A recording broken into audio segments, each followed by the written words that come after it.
ஆன்மீக உறவுகள் அனைவருக்கும் என் அன்பான வணக்கங்கள். வராகி அம்மனுக்கு ரொம்பவே விசேஷமான பஞ்சமி திதி, வளர்பிறை பஞ்சமி திதி, தேய்பிறை பஞ்சமி திதி. வளர்பிறை பஞ்சமி திதியில் நம்ம அம்மனை வழிபடும் பொழுது நமக்கு பண வரவு அதிகரிக்கும், செல்வ செழிப்பு, சந்தோஷம், அனைத்துமே நமக்கு கிடைக்கும். அதே தேய்பிறை பஞ்சமி திதியில் நம்ம அம்மாவை வணங்கும் பொழுது நம்முடைய கடன் பிரச்சனை, கஷ்டம், வீட்டில் உள்ள அனைத்து கஷ்டமுமே நீங்கும். இந்த மாதம் பங்குனி மாதத்தில் தேய்பிறை பஞ்சமி எப்போ வருதுங்கிற டைமிங் நம்ம பார்த்துட்டு வந்துடலாம்.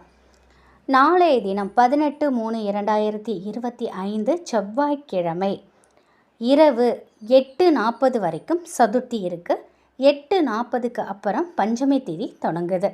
19/3/2025 புதன்கிழமை அன்று இரவு 10:32 வரைக்கும் பஞ்சமி திதி இருக்குது. இப்போது நீங்கள் செவ்வாய்க்கிழமை மாலை நீங்கள் வணங்க போகிறீங்க அம்மாவை அப்படின்னாக்கா 8 மணிக்கு மேலே 8:40க்கு மேலே நீங்கள் வராகி அம்மனோட வழிபாடு வச்சுக்கலாம். அப்படி இல்லைனாக்கா புதன்கிழமை முழுவதுமே பஞ்சமி திதி இருக்குது. நீங்கள் அன்றைய நாளில் பிரம்ம முகூர்த்தத்துலேயும் நீங்கள் வழிபாடு செய்யலாம், அல்லது மாலை நேரத்துலேயும் நீங்கள் வழிபாடு செய்யலாம். ரொம்ப விசேஷமான வராகி அம்மனோட வழிபாடு மாலை நேரத்தில் பண்ணுவது ரொம்ப ரொம்ப சிறப்பான ஒன்று.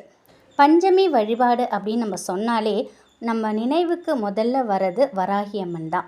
வராகி அம்மனுக்கும் பஞ்சமிக்கும் என்ன சம்பந்தம்? ஒவ்வொரு தெய்வமும் ஒவ்வொரு நட்சத்திரம், திதி, குறிப்பிட்ட மாதத்தில் அவதரிச்சிருப்பாங்க. அந்த வகையில் நம்ம பார்த்தோம்னா பஞ்சமி திதியில் அவதரித்தவங்க தான் வராகி அம்மா. ஒவ்வொரு பஞ்சமி அன்னைக்கும் வராகி அம்மாவை வழிபட்டுட்டு வந்தோம் அப்படின்னா நம்ம வாழ்க்கையில் பலவிதமான ஏற்றங்கள், நல்ல ஒரு சிறப்பான வாழ்க்கை நமக்கு கிடைக்கும். ஒவ்வொரு பஞ்சமி அன்னைக்கும் அம்மன் கோவிலுக்கு போய் விளக்கேற்றிட்டு வர்றது நமக்கு சிறப்பான பலன்களை பெற்றுத்தரும் அப்படின்னு சொல்லலாம். வராகி அம்மனை நீங்கள் முதல்ல நீங்கள் வழிபாடு தொடங்க போகிறீங்க வழிபட அப்படின்னாக்கா பஞ்சமி திதியில் நீங்கள் தொடங்கலாம். சில வாரங்கள்லேயே நீங்கள் நல்ல ஒரு மாற்றத்தை உங்கள் கண்கூட உணர முடியும்.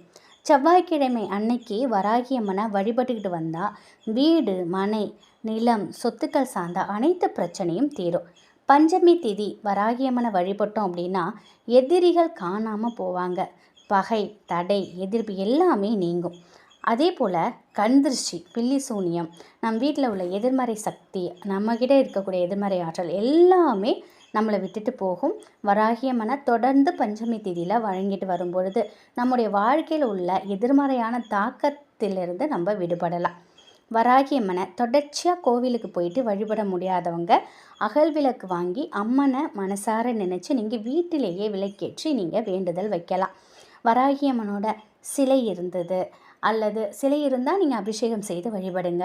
அப்படி இல்லைனாக்கா படம் வைத்து நீங்கள் அவங்களுக்கு சந்தனம் குங்குமம் போட்டு வைத்து செவ்வரளி பூக்கள் அல்லது செம்பருத்தி பூக்கள் வைத்து நீங்கள் வழிபடலாம். செம்பருத்தி பூ ரொம்ப ரொம்ப விசேஷமானது, செவ்வரளி பூவும் ரொம்ப விசேஷமானது.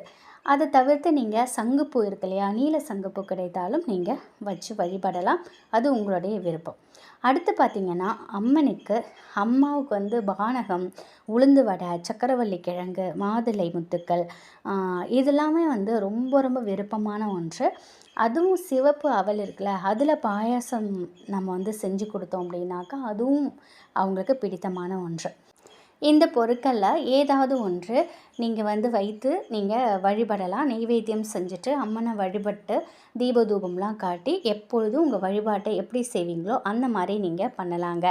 அதுக்கப்புறம் பார்த்தா இப்போ நீங்கள் புதன்கிழமை அன்று நீங்கள் வழிபாடு செய்ய போகிறீங்கன்னா அன்றைய தினம் அம்மாவுக்கு சாதாரண அகல் விளக்கில் நீங்கள் தீபம் ஏற்றி வழிபடலாம். அப்படி இல்லைனாலும் நீங்கள் தேங்காய் தீபமும் ஏற்றி வழிபடலாம்.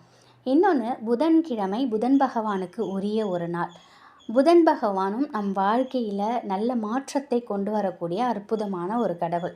நமக்கு செல்வ செழிப்பு அதிகரிக்கிறதுக்கு, நம்ம நல்ல ஒரு முன்னேற்ற பாதையில் சந்தோஷமாக மகிழ்ச்சியாக நம்ம வேலையிலெல்லாம் நல்ல ஒரு கருத்தாக இருக்கிறதுக்கு புதன் பகவானோட அருள் நமக்கு வேணும். புத்தி கூர்மை நமக்கு அதிகரிக்கும். இந்த ஒரு நாளில் நீங்கள் வராகி அம்மனை நினைத்தும் புதன் பகவானை நினைத்தும் இந்த ஒரு தீபம் கூட நீங்கள் ஏற்றி வழிபடலாம். பச்சை நிறம் வராகி அம்மனுக்கு உரிய ஒரு பொருள். கட்டாயம் வராகி அம்மன் வழிபாட்டில் இந்த ஒரு தீபம் ஏற்றுவது நமக்கு நல்ல ஒரு பண வரவில் முன்னேற்றம் கிடைக்கும். இந்த ஒரு தாம்பாளம் எடுத்துக்கோங்க. இந்த பச்சை பயிரை ஒரு கைப்பிடி அளவு போதும். அதை பரப்பிட்டு அதற்கு மேலே ஒரு அகல் விளக்கு வைத்து தீபம் ஏற்றுங்க. தீபம் கிழக்கு நோக்கி அல்லது வடக்கு பார்த்தவாறு இருக்கலாம். நம்ம வராகி அம்மனுக்கு இந்த ஒரு தீபம் ஏற்றுவது, அதுவும் புதன்கிழமையில் புதன் பகவானுக்கும் உகந்தது இந்த தீபம். இப்போது நம்ம அந்த நாளில் நம்ம இந்த தீபம் ஏற்றும் பொழுது நமக்கு இருக்கக்கூடிய தடைகள் எல்லாமே நமக்கு நீங்கும். ரொம்பவே அதிசக்தி வாய்ந்த வராகி அம்மாவை நம்ம மனதார வழிபட்டோம்னா நமக்கு எதிர்ப்புகள் எதுவுமே இருக்காது. தீய சக்திகள் நம்மளை அண்டாது. அனைத்து காரியத்திலுமே நமக்கு துணையாக இருப்பாங்க. நம்மளோட செயலில் பலமும் பலனும் அவங்க நிச்சயமாக கொடுப்பாங்க. கூப்பிட்ட குரலுக்கு ஓடோடி வந்து உதவுறவங்க நம்ம வராகியம்மா. வராகியம்மனை வழிபட்டோம் அப்படின்னா இந்த உலகத்தில் நமக்கு எதிரிகள் இருக்க மாட்டாங்க. எடுத்த காரியங்கள் எல்லாம் நமக்கு கைகூடும். எல்லாமே வெற்றியை கொடுக்கும். அனைத்து எதிர்ப்புகளும் மறையும். காரியத்தில் இருக்கக்கூடிய தடைகள் அனைத்தும் விலகும். வராகியம்மனை வழிபட்டாக்கா தீய சக்திகள் நம்மளை தொடாது.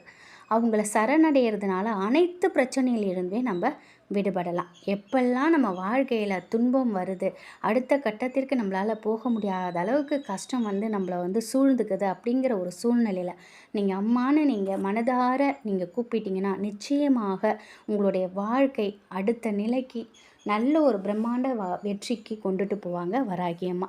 அவங்கள முழுமையாக நம்ம நம்பணும். நம்ம மனசில் தூய எண்ணம், உண்மையான பாசம், நேர்மையாக நம்ம இருந்தாலே நிச்சயமாக அவங்க நமக்கு உதவி செய்வாங்க. நீங்கள் வந்து மற்றவர்களுக்காக உங்களோட பிரார்த்தனை கூட நீங்கள் அன்னைக்கிட்ட கொண்டுட்டு போகலாம். அது மிகப்பெரிய அளவில் நமக்கு வலிமை கொடுக்கும் அப்படின்னே சொல்லலாம். நம்முடைய ஆசைகளை விட அடுத்தவங்க நல்லா இருக்கணுங்கிற அந்த ஒரு வேண்டுதல் நம்ம வைத்தாலே போதுங்க. நம்மளுடைய வாழ்க்கை வந்து மிக பிரம்மாண்ட வாழ்க்கையை நமக்கு கொடுப்பாங்க. இது நிதர்சனமான உண்மை. நீங்கள் எப்படி நம்ம அம்மா அப்பா கிட்ட நம்முடைய கஷ்டத்தை சொல்லி நம்ம அழறோமோ அதே மாதிரி நமக்கு யாருமே இல்லைன்னு துவண்டு போகக்கூடிய அந்த ஒரு சூழ்நிலையில் நீங்கள் அம்மா கிட்ட அம்மான்னு நீங்கள் போங்க. நிச்சயமாக அவங்க ஓடோடி வந்து உங்களை அவங்களோட உள்ளங்கையில் வச்சு ஒரு சிறகை மூடி பாதுகாக்கிற மாதிரி, ஒரு குருவி தான் குஞ்சு எப்படி சிறகு மூடி பாதுகாக்குமோ அந்த மாதிரி ஒரு பாதுகாப்பை அம்மா கொடுப்பாங்க. முழு நம்பிக்கையோடு நீங்கள் ஒவ்வொரு மாதமும் எதுவுமே செய்யலைனாலும் பரவாயில்ல, அம்மனுடைய படம் கூட வேணாம், எதுவுமே இல்லைனாலும் ரொம்ப நான் கஷ்டப்படுறேன், என்கிட்ட அம்மன் படம் கூட இல்லைன்னு நினைக்கிறவங்க கூட ஒரே ஒரு அகல் விளக்கு, அதில் நல்லெண்ணெய் ஊற்றி தீபம் போட்டு ஒரு செம்பருத்தி பூ அனைத்து வீடுகள்லையும் இருக்கக்கூடிய ஒன்று. எதுவுமே இல்லைன்னா இல்லை என்கிட்ட அது கூட இல்லை அப்படின்னு சொல்கிறவங்க ஒரு தீபம் ஏற்றி மனசார கூப்பிடுங்க. மனசார உண்மையான பாசத்தோட அடுத்தவங்களுக்கு கெடுதல் நினைக்காத அந்த மனத்தோட தூய மனதோட கூப்பிட்டு பாருங்கள். அம்மன் ஓடோடி வருவாங்க, உங்களுக்கு உதவுவாங்க. ஒவ்வொரு மாதத்தில் வரக்கூடிய வளர்பிறை பஞ்சமி, தேய்பிறை பஞ்சமி நீங்கள் வந்து அம்மனை நீங்கள் வணங்கிட்டு வாங்க. தினந்தோறும் நீங்கள் வணங்குங்க. ஆனால் அந்த பஞ்சமி திதியில் பிடிச்சிக்கோங்க. திதி பார்த்து நீங்கள் செஞ்சீங்கன்னா நிச்சயமாக உங்களுடைய கோரிக்கைகள் அனைத்துமே நிறைவேறும். நிச்சயம் இந்த ஒரு தகவல் உங்களுக்கு பயனுள்ளதாக இருக்கும் அப்படின்னு நம்புகிறேன். ஏதாவது ஒரு ரூபத்தில் கண்டிப்பாக அம்மா உங்கள் வீட்டுக்கு வருவாங்க. வண்டு மூலயமா, பல்லி மூலயமா, ஏதோ ஒரு வடிவில் உங்களுக்கு தரிசனம் கொடுப்பாங்க. நிச்சயம் இந்த புதன்கிழமை, செவ்வாய்க்கிழமையோ அல்லது புதன்கிழமையோ நீங்கள் அம்மாவை கண்டிப்பாக பார்ப்பீங்க. முழு நம்பிக்கையோடு நீங்கள் இந்த வழிபாடை செஞ்சு பாருங்கள். நன்றி.